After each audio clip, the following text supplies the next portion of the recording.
Berikutnya 2 Korintus, saya bukan pendeta jadi saya tidak seperti pendeta ya. 2 Korintus 11 ayat 3. Tetapi aku takut kalau pikiran kamu, Paulus juga takut. Kita dari Tuhan. Tetapi karena iblis menguasai dunia, si jahat menguasai dunia, Paulus mengatakan ini, tetapi aku takut kalau pikiran kamu, nah ini kata pikiran, dia tidak masuk lewat mana-mana. Bukan dibilang mulut kamu, telinga kamu dimasukin oleh buah apel. Enggak kan? Pikiran kamu disesatkan dari kesetiaan kamu yang sejati kepada Kristus, sama seperti Hawa diperdaya oleh ular itu dengan kelicikannya. Jadi Paulus saja khawatir dengan kita. Karena dia tahu bahwa si iblis akan menyerang kita lewat pikiran. Dan apa yang sekarang sedang ditakutkan sebenarnya masuk adalah serangan iblis. Makanya saya bilang inilah serangan roh jahat. Jadi kalau kita masih mengikuti maunya iblis ya sampai mampus. Kita sedang memampuskan diri kita sebelum Tuhan panggil. Dan itu yang mau iblis. Tetapi setelah kita mampus, kita ikutin dia punya aturan. Dia akan cuci tangan ketika iblis selalu cuci tangan. Dia selalu tidak mau bertanggung jawab. Gitu. Kalau Tuhan bertanggung jawab, dia kasih mati, dia kasih hidup, ditaruh di surga. Kalau iblis enggak. Bedanya iblis dengan Tuhan di situ jauh sekali. Makanya orang-orang yang tidak bertanggung jawab mengorbankan anak buahnya, itu dia ada roh iblis. Bukanlah bank. Makanya bank sistem perbankan ini punya mereka juga. Satu komplotan, satu geng, satu kong-kali-kongan lah gitu. Sama. Orang kumpul kan, buang kerja. Makanya bahasa Inggrisnya menabung apa? Saving. Kalau sudah saving, perasaan save. Tuhan lupa, padahal save kita kalau ada Tuhan. Gitu. Hati-hati ya. Nah, apa yang kita kejar di bank? Setelah di saving, apa yang kita mau pengen tahu? Apa yang kita mau tahu? Apa yang kita kejar yang membuat kadang aman, kadang stres? Apa? Angka ya? Nah itu hubungannya dengan sekolah tadi. Kenapa di sekolah diajarin angka? Gitu loh. Angka ini sejarahnya begini. Manusia ini telah kehilangan kemuliaan Tuhan. Nilai kualitatifnya hilang. Lalu dia pengen tetap merasa mulia. Dia buat simbol-simbol supaya dia mulia. Akhirnya orang mencari kemuliaan dengan memperbanyak angkanya. Gitu. Kemuliaan yang semu, tapi itu yang dikejar dunia. Gitu, karena kita sudah kehilangan kemuliaan Tuhan, jadi kita pengen dimuliakan. Jadi orang kaya mau dia korupsi, kita permuliakan dia. Bodoh amat, sekarang udah malu, udah hilang.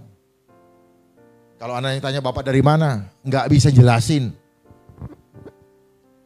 Bagaimana kalau bapaknya mati, belum jelasin sama anaknya. Anaknya akan ikut-ikutan seperti itu karena bapaknya nggak pernah kasih tahu rahasianya dia bisa seperti itu. Bapak seorang ayah sangat penting dalam hidup ini. Bangsa ini akan hancur kalau dipimpin oleh orang-orang yang tidak takut Tuhan. Kalau kita pernah dulu salah, kenapa kita harus salah selamanya? Perbaiki diri sebelum Tuhan panggil kita kembali. Kita harus bisa menjelaskan kepada keturunan kita, kepada orang-orang, begini loh, supaya Tuhan menyertai hidupmu. Kalau enggak, cilaka. Banyak yang sudah dipanggil Tuhan, tapi dia tidak pernah menceritakan kepada keturunannya bagaimana dia mendapatkan semua ini. Keturunannya bingung. Akhirnya apa yang terjadi? Berantem. Karena keturunannya bingung. Dulu bapak gue bisa begini, sekarang begini. Betul-betul setelah kita pahami ya, ternyata sia-sia. Capek siang dan malam, sekolah sampai ke luar negeri. Yang dipelajar cuma ngasain otak ini, lama-lama overload karena nggak nampung. Tapi begitu dikasih sesuatu yang itu, yang tidak kelihatan, langsung tampias semua. Kekuatan spiritual. Coba bayangin bapak sekolah, saya sekolah dari Senin sampai dulu saya sampai Sabtu, ya.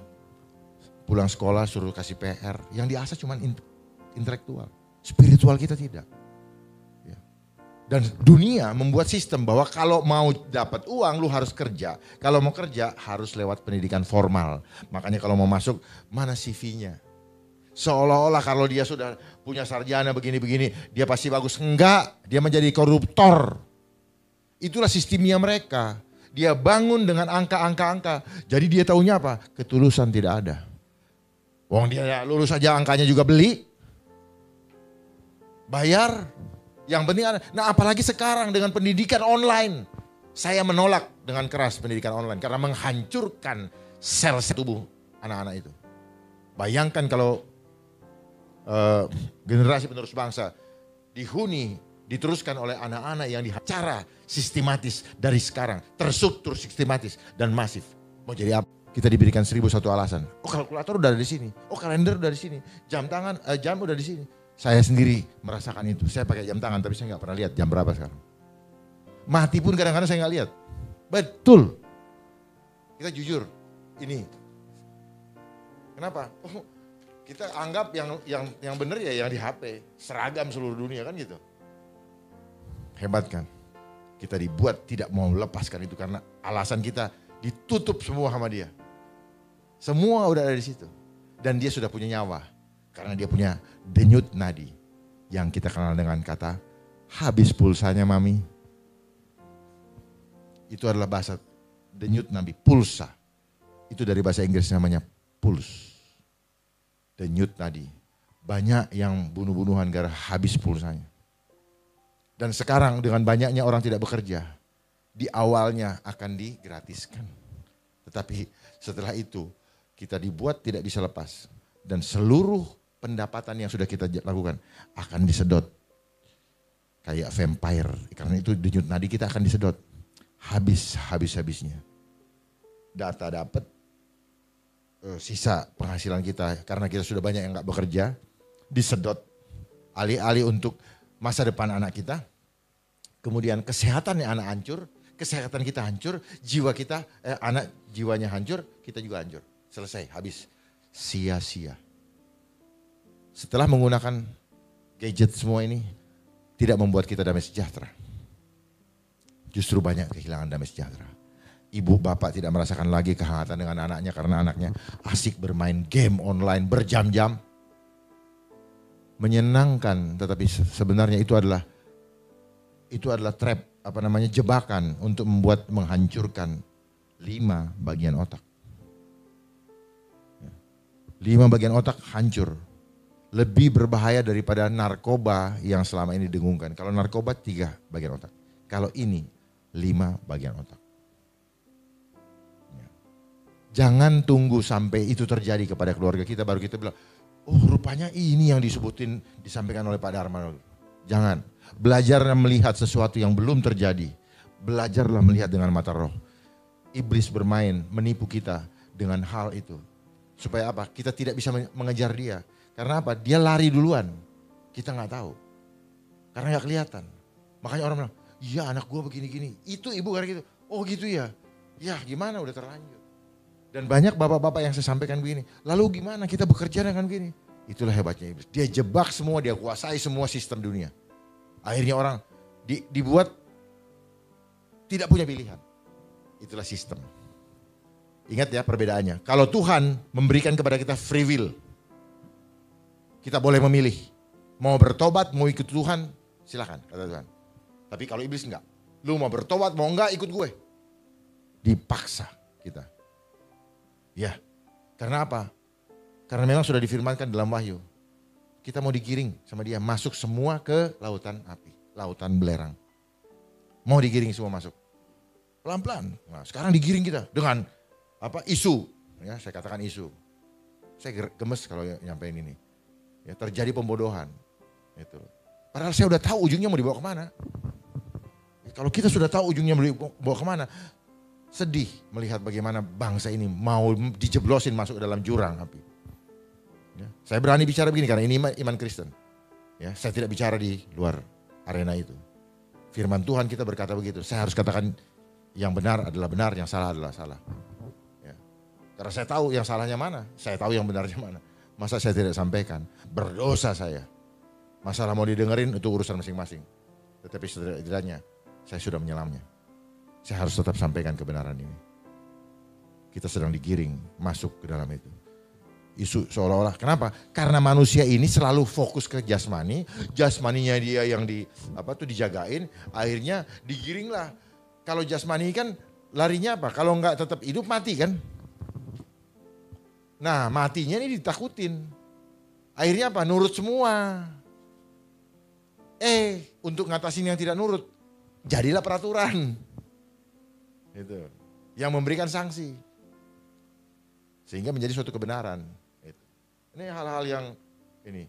Saya tidak menginikan, saya menyampaikan apa kebenaran. Kenapa banyak yang tertipu? Maaf, seperti Bapak yang sedang pakai itu ya, yang di hadapan saya. Ya. Ini ayat buat Bapak. Hosea 4 ayat 6. Umatku binasa. Hosea 4 ayat 6. Umatku binasa karena tidak mengenal Allah. Tidak mengenal pengetahuan akan kebenaran. Kalau kita tahu yang benar, kita nggak bisa ketipu. Ya, itu yang saya bilang, tipu muslihat iblis. Dia akan selalu memutar balikkan kebenaran. Loh tadi sudah disampaikan oleh Paulus saja. Aku takut ya kalau kamu pikiranmu disesatkan. Kenapa pikiran kita disesatkan? Karena Hawa aja yang ketemu langsung dengan Tuhan kok bisa diputar balik ayat oleh si iblis. Sampai akhirnya dia mau makan buah itu. Karena diputar balik bahwa nanti kau akan seperti Tuhan. Kan hebat. Ketemu langsung loh, cuman dua loh manusianya dulu. Bagaimana kita sekarang? Umatku binasa karena tidak mengenal Allah. Karena engkaulah yang menolak pengenalan itu. Jadi kita sendiri yang menolak. Akhirnya kita gak tahu kebenaran. Maka aku menolak engkau menjadi imamku. Dan karena engkau melupakan pengajaran Allahmu. Sebenarnya kita banyak. Kalau kita takut berarti kita melupakan pengajaran Tuhan. Maka aku juga akan melupakan anak-anakmu. Keturunannya pasti ngikutin. Karena apa? Namanya ketakutan, namanya sesuatu yang salah itu nular. Apalagi bapaknya ngomong, yang begini nak yang benar. Ikut anak itu. Gitu. Makanya anak adalah makhluk jenius dalam hal meniru. Makanya dibilang buah jatuh tidak jauh dari pasar. Itu kalau kebanyakan itu kan pasar tradisional kan seperti itu. Lanjut ya. Nih, Lukas 21 ayat 26. Orang akan mati ketakutan. Gak ada orang itu. Orang akan mati ketakutan karena kecemasan. Ya, berhubung dengan segala apa yang menimpa bumi ini. Sebab kuasa-kuasa langit akan goncang. Akan goncang berarti akan datang di awan-awan kemuliaan untuk menjemput kita. Jadi kalau ketakutan jangan harap mau dijemput karena Tuhan tidak membutuhkan orang-orang yang tidak menjadi laskar Kristus. Itu. Jadi Tuhan membutuhkan kita. Kenapa? Inilah roh. Gitu. Roh itu semangat. Ya. Makanya di dalam lagu Lucifer itu kan dia panglima musik. Makanya setiap lagu itu ada rohnya. Kita bisa terangkat jiwa kita. Tetapi kita juga bisa kesetanan dengar musik itu. Kita bisa sedih gara-gara musik itu. Itu loh. Ada lagu misalnya gini. Putus lagi cintaku. Putus. Nah itu bukan bikin lemah. Kayak mengasihani diri kan. Itu loh. Kalau Indonesia tanah. Oh bangkit kita punya jiwa ini. Gitu. Misalnya kita nyanyi tadi. Bapa kau setia. Bla bla bla bla. Itu akan beda lagi kita punya rasa. Nah itulah. Itu roh. Ketakutan roh. Gitu. Kasih itu roh. Bahagia itu juga roh. Jadi sesuatu yang bukan fisik ini itu roh gitu sebenarnya. Ya, lanjut. Perhatikan Pak. Ayub 3 ayat 25. Karena yang kutakutkan itulah yang menimpa aku. Dan yang kucemaskan. Jadi ini apa? Ini mengimani. Ketika ketakutan itu kita imani dan kita amini, jadi. Ya, oh ini nyata. Saya kasih tahu resepnya. Orang kalau terlalu diperhatiin, belagu. Jadi gak usah diperhatiin. Perhatiinnya Tuhan. Makanya jangan fokus sama masalah, fokus kepada Tuhan.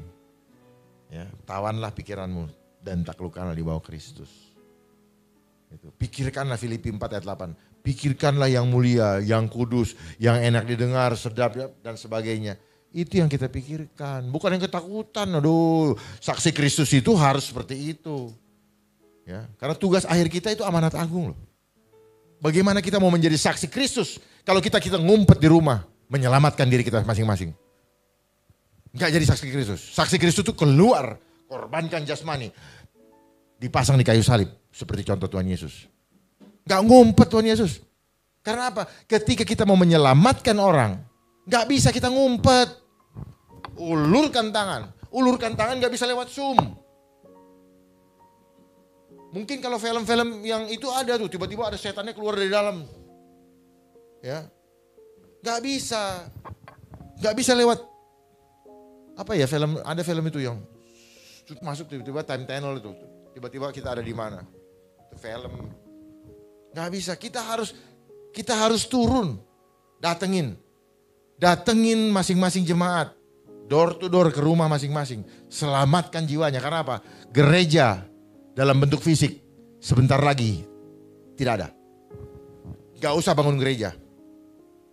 Kalau ada berkat dari Tuhan, datangi door to door. Berikan kekuatan.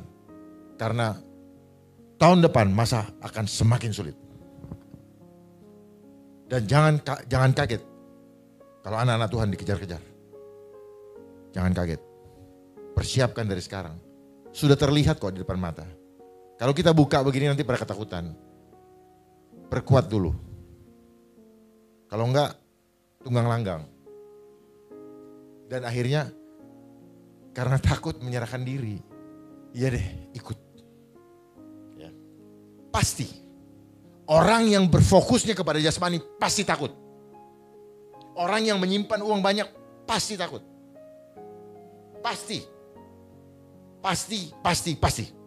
Karena contoh sudah ada di firman Tuhan. Ketika seorang muda kaya datang kepada Tuhan Yesus. Guru, dengan apakah harus kulakukan supaya aku masuk surga? Jawab Yesus cuma satu. Apa Bu? Ibu pasti tahu. Jual hartamu. Ikut. Dia ikut. Tidak.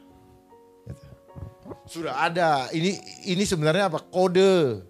Kalau kita nggak siap-siap, pasti kita ikut dunia. Pasti. Karena sudah gila, saya udah kumpulin uang siang dan malam, sudah empot-empotan takut menjadi masalah, ya kan? Korupsi untung nggak ketahuan. Sekarang saya tidak ikut dengan pemasangan digital di tangan saya. Karena apa? Wahyu 13 ayat 16 sampai 18. Akan dipasang tanda dan tidak bisa menjual atau membeli kalau nggak ada tanda itu. Ini bukan simbolik, ini hakikat, ini harfiah, bukan simbolik. Udah kelihatan kok, mau masuk supermarket, cut. Ini cut. Pertama-tama kan ditaruh sini, latihan kan ya, tipu-tipu, ya, barang itu, dan itu nggak akurat. Begitu disemprotin air sini. Jadi dingin. Banyak orang, di sini bahaya. Saya perhatikan banyak teman saya. Kan kita tahu bahaya sini apa? Yang disodori tangannya, di sini aja. Perhatikan, hebatnya mereka sudah mempelajari bahwa nanti kita nggak mau begini, kita maunya begini ya dia ikutin gitu loh. Sekarang jangan di sini, ini bahaya nih karena otak. Kasih. Dan nanti di sini pada tangan kanan atau pada dahinya. Suka-sukanya yang bikin. Gitu. Dan dia kecil sekali. Kecil sekali. Dan lambang itu, ternyata setelah saya perhatikan kemarin, ada di lambang salah satu operator terkenal di Indonesia. Saya baru perhatikan, persis. Lambang itu ada di salah satu operator terkenal di Indonesia. Saya nggak usah sebutkan. Perhatikan.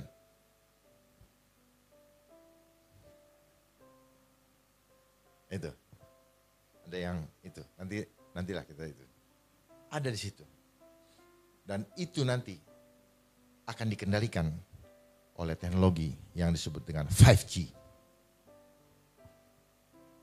Bapak Ibu sekalian tidak akan bisa menghindar karena tidak ada lagi blank spot.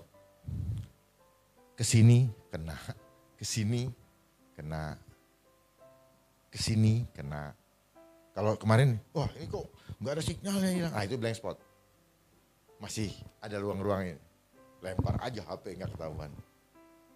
Dan itu yang kita tangkap kan semuanya gara-gara teknologi. Senjata makan tuan. Memang orang senang karena teknologi ini uangnya gede. Gede banget. Enak memang. Ini senjata makan tuan. Jadi kalau kita hanya berpikir kepada uang, kita terjerat. Ini sebenarnya kode. Kejar uang akhirnya terjerat sendiri gara-gara alat itu. Alat ini menghasilkan uang, luar biasa. Tapi oleh alat ini juga dia makan. Sama seperti ini. Alat ini Bapak Ibu sekalian beli untuk menyenangkan diri sendiri. Pakai uang kita. Karena kita korban promosi. Gak taunya apa? Alat ini dipakai untuk menjerat kita. Kita beli alat ini untuk menjerat dia. Kita kasih uang sama dia.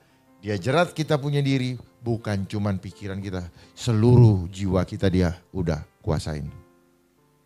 Data Bapak Ibu semua sudah dimasukkan di big data. Tidak ada yang lolos. Ya, yang video call, yang nulis ketik misalnya dengan siapa. Udah ada, tinggal dia mau dibuka apa enggak. Jadi dia seperti Tuhan. Itu yang dibilang cellular phone. Sel-sel kita sudah tercatat. Sel tubuh manusia pun disitulah tulisan dosa. Semua perilaku kita direkam oleh alam bawah sadar. Direkam dan rekamannya langsung terhubung dengan Tuhan. Gitu. Makanya yang tidak terucap di hati kita, Tuhan tahu juga. Bapak kesel sama saya, Tuhan tahu juga. Enggak terucap. Yang terucap kan itu yang kedengaran. Tapi itu tetap terhubung. Makanya di surga begitu enggak cocok, ngerusak kita. Bagaimana bukan? Karena di dalam tubuh kita ada transceiver, ada receiver. Sama seperti elektronik. Nah, di dalam tubuh kita ada 50 triliun sel dan satu sel ada 1,4 volt listrik. Nah, berarti ada 70 triliun volt listrik di dalam tubuh kita yang mengendalikan tubuh kita. Makanya handphone itu nyontoh ke badan kita, robot-robot yang dibikin sekarang juga nyontoh bagaimana listrik bekerja dalam tubuh kita. Ya. Kuasa-kuasa gelap, dukun-dukun yang dipakai untuk menyerang kita misalnya, dia mengirimkan gelombang kepada kita. Terus tiba-tiba, aduh serangan jantung. Padahal bukan. Itu adalah dia bikin korslet tubuh kita. Jadi banyak yang meninggal bukan karena sakit. Karena serangan. Cuman gak tahu. Memang serangan itu akan termanifestasi dalam, jantungnya berhenti. Ya iyalah. Ya iya itu serangan, namanya serangan roh. Gitu. Memang diberhentikan. Selnya berhenti semua, ya berhenti gitu loh. Cuman kan gak diajarin di kedokteran medikal. Makanya pada bingung juga nih dengan adanya kayak begini. Begitu tanya, mana lu pernah lihat gak? Gak pernah lihat. Terus yang bikin rame itu apa? Iklannya. Makanya jangan setel TV. Jangan buka medsos. Mereka itu alatnya mereka semua, saya tahu. Saya kasih tahu, mereka itu alat mereka. Dan mereka sudah persiapan alat itu untuk menjerat kita. Dan dia lihat, lemah sekali manusia ini. Cuman dengan informasi yang kita bikin dengan video-video sinetron yang, makanya kan kita asik dengan sinetron kan. Gitu. Jadi barang siapa yang merasa bahwa itu benar, itu serangan itu berhasil. Ini sinetron. Kalau bilang, kenapa ada yang mati? Yang mati itu haknya Tuhan, gak usah diributin. Tuhan kok dipersoalkan? Itu otoritas Tuhan. Jangan pernah mempertanyakan otoritas. Saya berdiri di sini, sehat saya. Tapi kalau Tuhan panggil, saya selesai. Gak usah karena itu semua. Yakinin itu. Bodoh. Jangan terjadi pembunuhan ini. Itu hak Tuhan. 1000 rebah, 10.000 di sebelah kanan kita, 1000 di sebelah kiri kita. Kalau Tuhan pelihara kita, kita tetap Imani dong. Jangan bikin malu Tuhan. Bilang anak Tuhan tapi bikin malu. Ya, Tuhan marah. Sedih Tuhan kalau gitu. Tuhan sudah mengorbankan di kayu salib itu sebagai simbol bahwa dia mengasihi kita. Dia ingin kita bersama-sama dengan dia. Dia tebus kita. Sekarang kita sudah ditebus, kita nggak mempertahankan hak kesulungan kita. Ya. Jadi kalau ketakutan masih ada, berarti jangan harap kita bertemu muka dengan dia. Karena di sana tidak ada ketakutan. Jangan pernah, Tuhan tidak mau ada ketakutan di kerajaan surga. Dia mau kita sukacita, selalu memuji dan menyembah dia. Jadi manfaatkan waktu sisa hidup yang ada untuk menyembah dan menyenangkannya selalu. Kita tidak sempurna, tapi tanamkan di dalam diri kita untuk selalu ke sana. Dan minta kemampuan dari Tuhan supaya kita dimampukan. Karena tanpa Tuhan kita gak akan mampu. Ya. Berikutnya, kenapa kita banyak yang meninggal, banyak yang mati? Karena kita ini tadi hanya mempertahankan fisiknya. Barang siapa mempertahankan nyawanya, ia akan kehilangan nyawanya. Nah, yang ada sekarang di dunia ini karena dia hanya mengerti jasmani, dia takut dengan yang tidak kelihatan ini. Karena kematian ini berhubungan dengan gak lihat apa-apa lagi. Itu yang dipertahankan. Segala macam hasil kerjaannya, bahkan hasil korupsinya dikorbankan untuk itu. Bahkan saat-saat seperti ini juga banyak yang memanfaatkan peluang-peluang itu menjadi bisnis. Belum lama ada yang datang ke saya, tolong dong ini minta kuotanya ini. Enggak, gue gak bakal suka itu. Ya. Untuk beli alat tes segala macam, alat tesnya gak bener. Ya.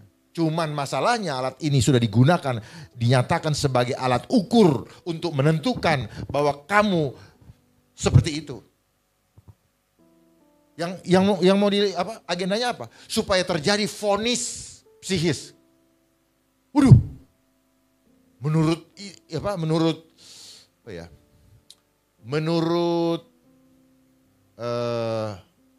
alat itu saya sudah divonis begini. Udah.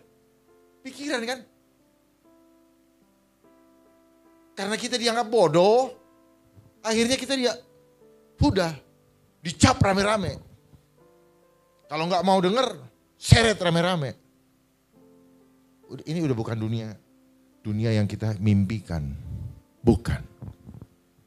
Ini sekarang kita persiapkan masuk ke neraka dunia. Tidak ada lagi kasih sayang, tidak ada lagi kasih.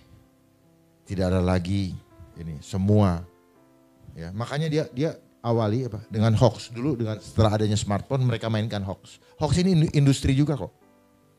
Orang saling membenci, mulailah ujaran kebencian. Bapak membenci saya, bapak mulai WA saya, maki-maki saya. Jadi duit buat dia. Orang itu setiap gesekan mesin di sini klik dikit, jadi duit. Hoax dibahas, jadi duit. Kirim ke sana, jadi duit. Pagi-pagi bapak ibu senang banget itu. Selamat pagi, kirimin, nggak tahu dari mana itu gambar itu. Duit buat dia bu. Jadi sekarang yang sedang memainkan semua ini adalah mereka juga yang berhubungan dengan teknologi. Saya sampaikan. Kalau ditanya mana datanya? Namanya maling mana mau pakai data. Tapi buktikan omongan saya. Kenapa? Karena Alkitab ada yang bicara seperti itu. Bahkan nanti ada 2 saksi Allah akan datang. Ya, pada masa turbulensi nanti. Sebelum turbulensi dia akan datang. Ya. Yang waktu itu belum pernah mati secara jasmani. 2 saksi Allah. Nabi Elia dan Henok. Dan dia akan mati disaksikan oleh seluruh dunia. Dalam waktu 3,5 hari mayatnya digeletakkan. Kalau bukan teknologi yang dipakai, artinya apa? Sudah dari dulu itu ada. Video call kan gitu. Sekarang aja demo di mana-mana, orang di rumah, waduh, kelempar itu, waduh, sambil tidur-tiduran. Sementara orang ini yang berjuang, yang ini tidur-tiduran di rumah semua. Jadi ini semua adalah agendanya mereka. Ya.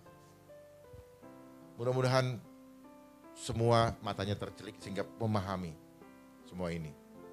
Ya. Kalau tidak jelas nanti bisa ditanyakan saya. Saya ulangi lagi, Matius 10 ayat 39. Barang siapa mempertahankan nyawanya, ia akan kehilangan nyawanya. Jadi kehilangan nyawanya artinya apa? Kehidupan kekal kita hilang. Karena apa? Mempertahankan nyawanya. Udahlah gue ikut aja, pasang aja. Udah gue ikut aja. Kelihatannya jasmaninya dia selamat. Tapi langsung kecoret dari buku kehidupan. Silakan baca di Wahyu 14 ayat 9 sampai 12 dan Wahyu 19 ayat 20.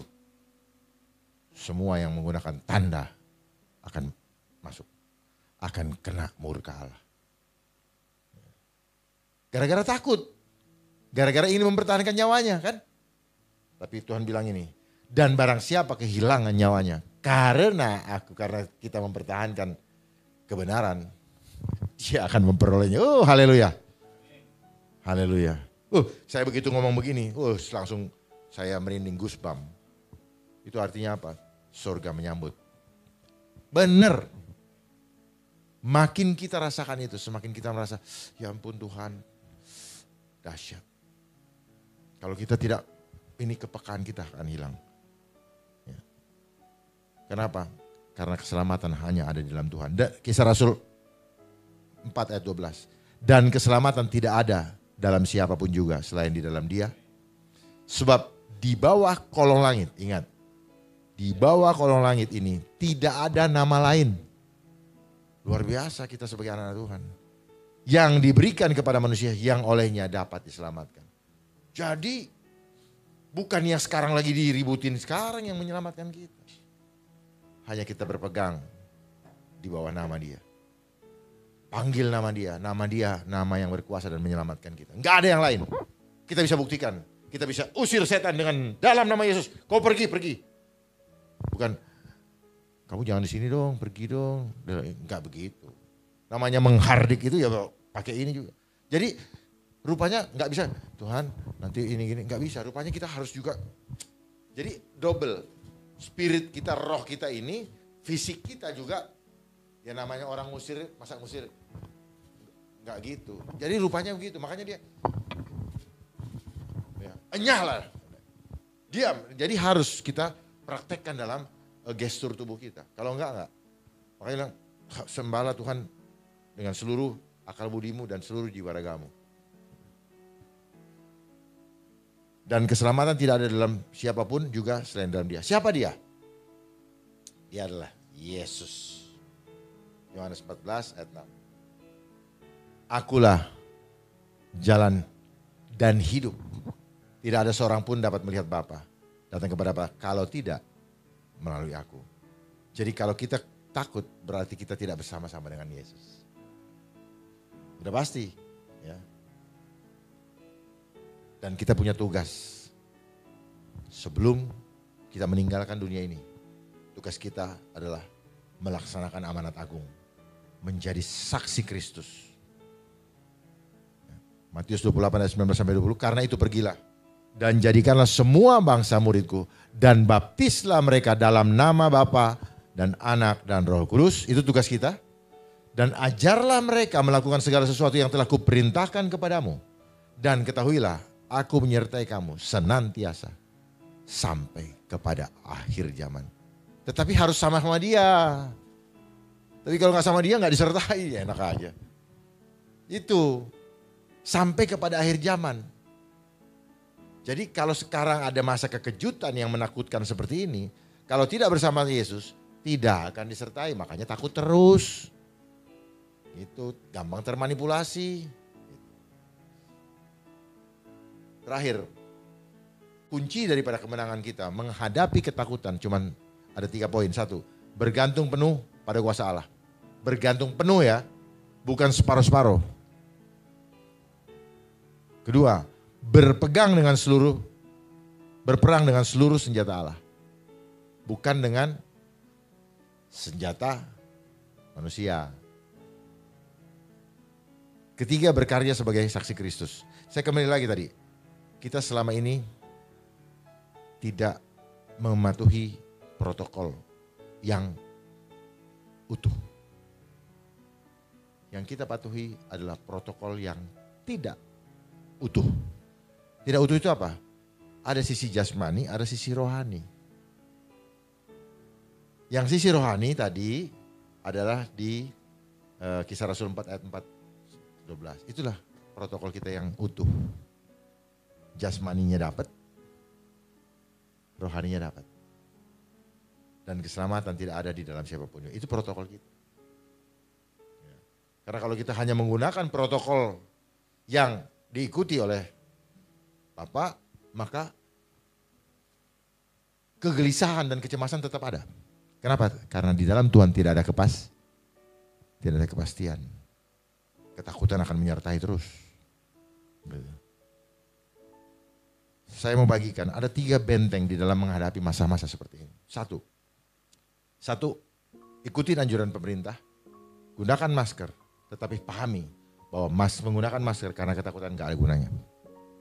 Ya, karena dengan informasi yang baru bahwa dia menyebar juga lewat lewat udara, maka mata kita tidak aman. Itulah yang membuat kegelisahan. Tidak ada kepastian di dalam kehidupan manusia. Yang ada kepastian hanya di dalam Tuhan. Itu benteng yang pertama. Benteng yang kedua adalah pertahanan sel. Pertahanan sel inilah yang diberikan Tuhan secara gratis sejak kita lahir. Tetapi kita tidak pernah tidak memahaminya.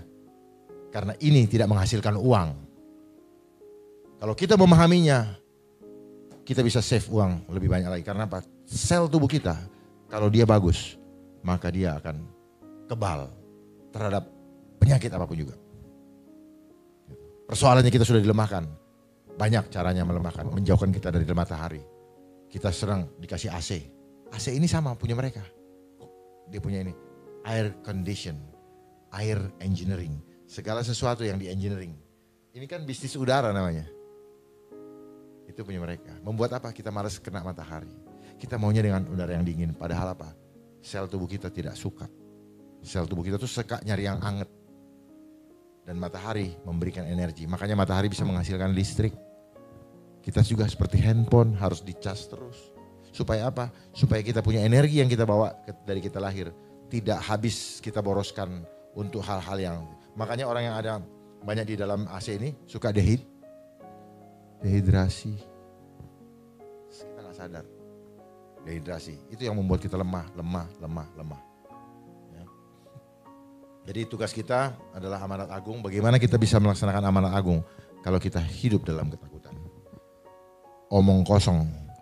Para hamba Tuhan dulu, Yohanes yang sampai dikucilkan, sampai digoreng Pak ya. Digoreng hidup-hidup. Dan sebagainya. Paulus yang sampai dimasukin penjara dan sebagainya. Ya, hamba Tuhan, Pak Bapak juga pernah di penjara dan sebagainya. Banyak lagi, banyak yang dibunuh dan sebagainya. Tapi kalau takut, sudah pasti kita gak akan menjadi saksi Kristus. Karena saksi Kristus itu satu, minimal dia berani. Ya, berani dulu. Ya, soal ilmu itu Tuhan yang kasih. Di dunia ini tidak ada yang pintar, terlalu hebat di mata Tuhan, dan tidak ada yang terlalu ini. Semua sama. Tuhan bisa memberikan ketika Tuhan mau menginginkan. Dia bisa mempercepat apa yang kita pikir masih lama. Kalau Tuhan yang menginginkan.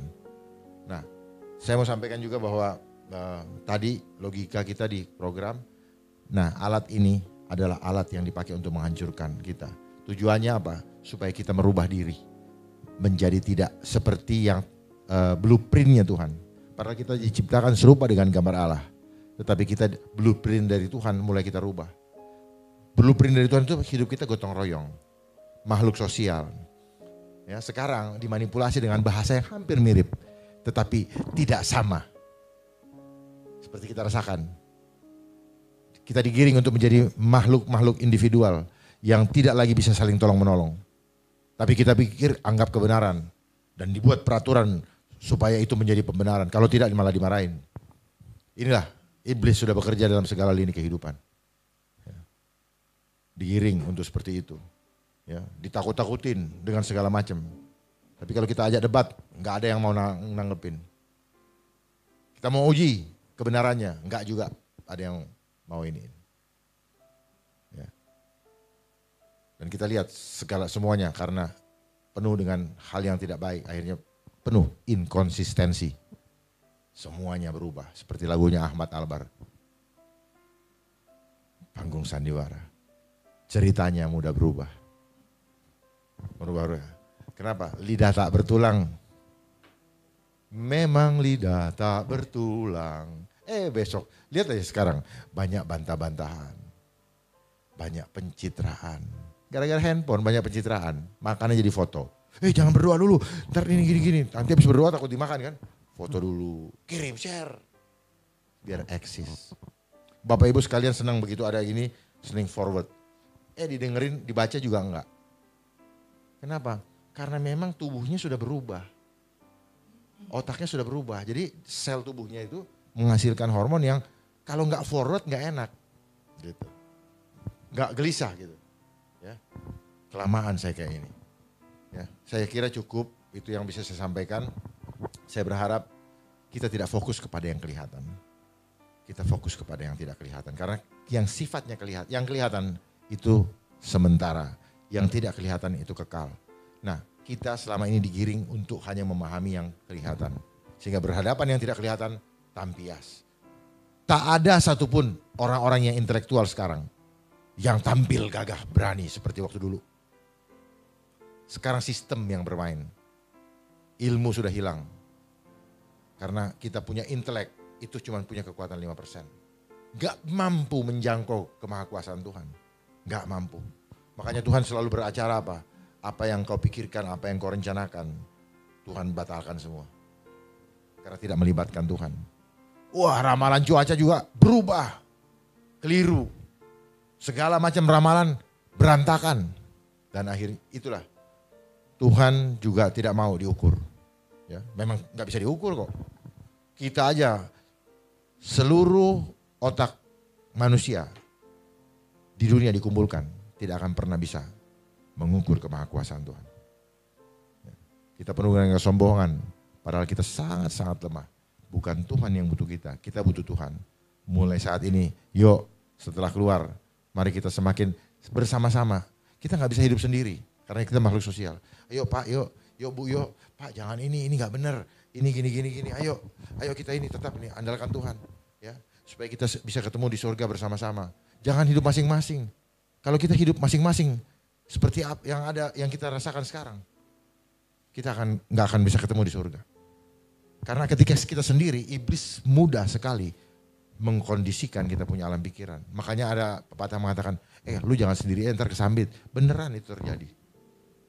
Itu terjadi. Karena ketika sendirian, pikiran kosong, dia masuk. Makanya orang yang bisa dihipnotis hanya orang yang pikirannya lagi kosong. Jangan main-main, inilah spiritual. Jadi ketakutan itu spiritual, stres itu spiritual, kebahagiaan juga spiritual, gembira itu spiritual. Kenapa orang bisa gembira adalah obat yang manjur? Kenapa? Ketika hati gembira, sel tubuhnya itu menghasilkan hormon. Hormon yang membuat dia bisa senyum. Hormon yang membuat dia tenaganya kuat, dopamin, oksitosin, serotonin, dan interferon. Kalau interferon itu sudah level paling tinggi ketika dia beriman sungguh kepada Tuhan. Jadi bukan antara spiritual dengan jasmani enggak berhubungan langsung. Begitu imannya kuat, imunnya langsung keluar kuat. Benar ini. Jadi imun itu berhubungan dengan iman. Maaf, bukan yang sifatnya dililit begini enggak. Benar. Gitu. Iman itu berhubungan dengan imun. Imun itu berhubungan dengan iman. Ketika keduanya disatukan, baru aman. Kalau dipisahkan, makanya kita ini ada dua sisi. Satu jasmani yang kelihatan, tapi yang menghidupkan saya spiritual. Jadi nggak bisa dipisahkan. Gitu. Misalnya saya bilang, Bapak brengsek. Nggak ada yang saya lempar ke sana, cuma kata-kata. Tetapi ini spiritual. Bapak punya fisik, langsung hatinya sakit. Terus kemudian badannya jadi nggak enak. Itu permainan spiritual itu harus pahami. Ini nggak pernah diajar di sekolah.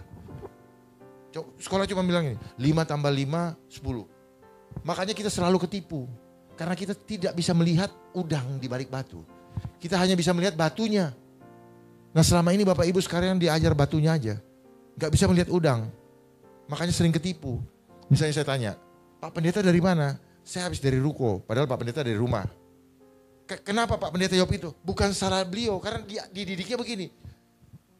Kan jasmani saya nggak lihat Bapak itu dari mana. Boleh dong saya nipu dia. Dan apa urusannya Pak Darman nanya saya? Itu hak saya. Tetapi sel dia nggak bisa bohong, Bu. Selnya Bapak ini nggak bisa bohong. Selnya akan bergetar. Enggak kok, saya dari ruko, bukan dari rumah. Bergetar sel. Karena apa? Itu yang bilang bait suci. Bait yang kudus. Nggak bisa dia bohong. Gemeter. Ya, saya datang ke rumah ibu nggak terima saya. Ibu diem. Gestur ibu, sel ibu akan connect dengan sel saya.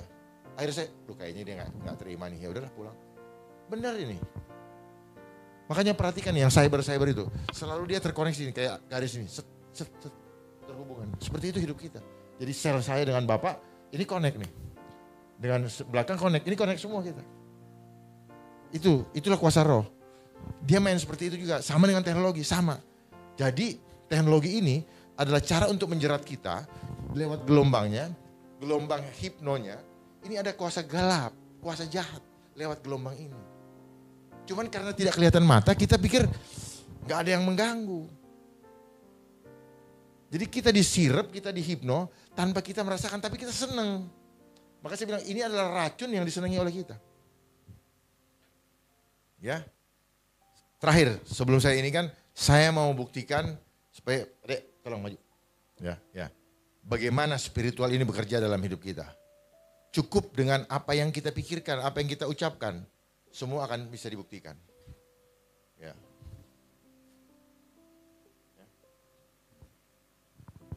Perhatikan, kencang ya. Saya tekan lawan. Tahan. Nah, ini kuat nih. Ya. Bilang, haleluya. Haleluya.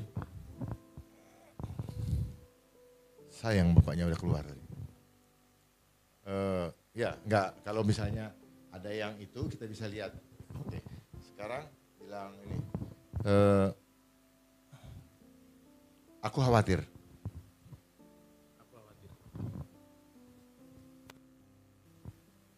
Ulangi. Aku khawatir. Tahan ya. Tubuh ini bisa mengkonfirmasi bahwa dia nyaman.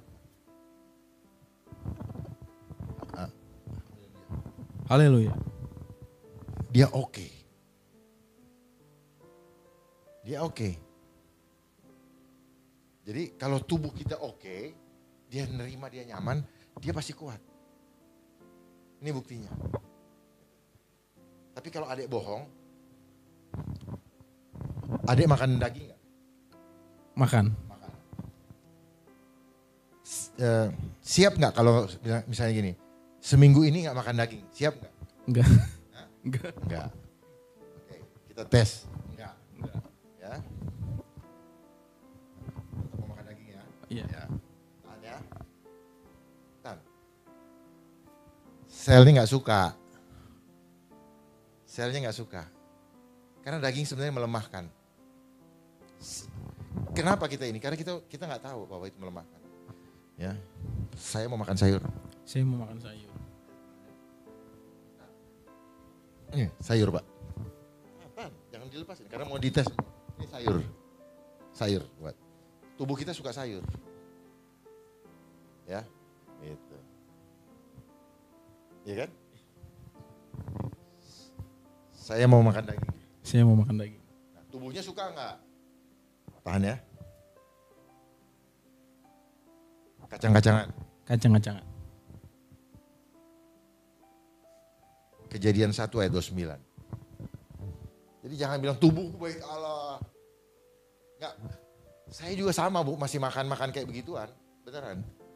Tapi setelah kita tahu, kita pahami, akhirnya tubuh kita akan mendorong kita untuk mengikutinya. Gitu loh.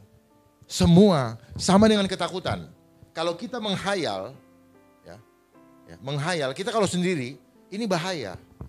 Menghayal di tempat yang pilihannya dua. Kalau nggak sembuh mati.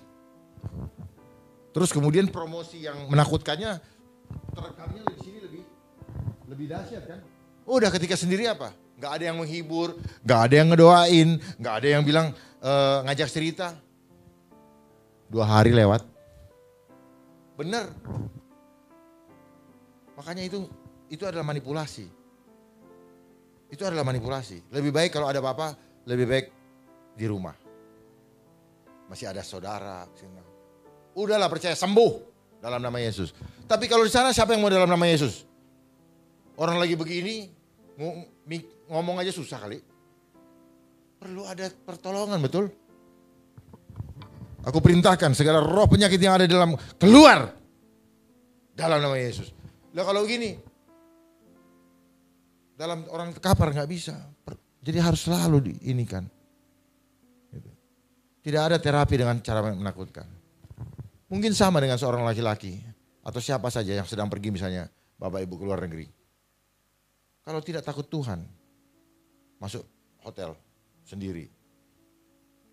Ini hotel ada setannya nggak ya? Ya? Atau buat laki-laki, enak kali ya kalau ada cewek. Loh ini hayalan, Pak. Ya, saya harus buka ini. Supaya apa? Supaya paham. Terus apa yang terjadi?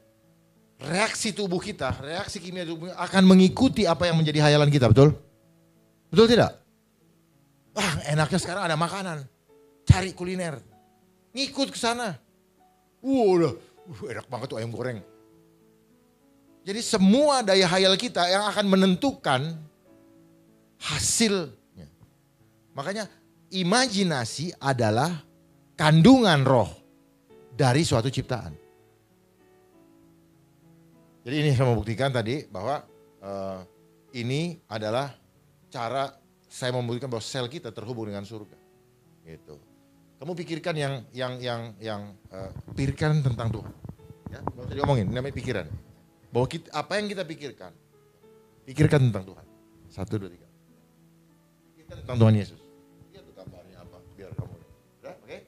Ya. 1, 2, 3. Kuat dia. Ketika pikiran kita menyatu dengan Kristus, kuat. Amin. Pikirkan situasi yang sekarang sedang tidak nyaman. Pikirkan ya. Pikirkan. Udahlah, pikirkan masuk di ruang isolasi. Di rumah sakit. Pikirkan ya, pikirkan. Enggak, ini biar kita bisa buktikan. Ya, pikirkan. Oke? Udah.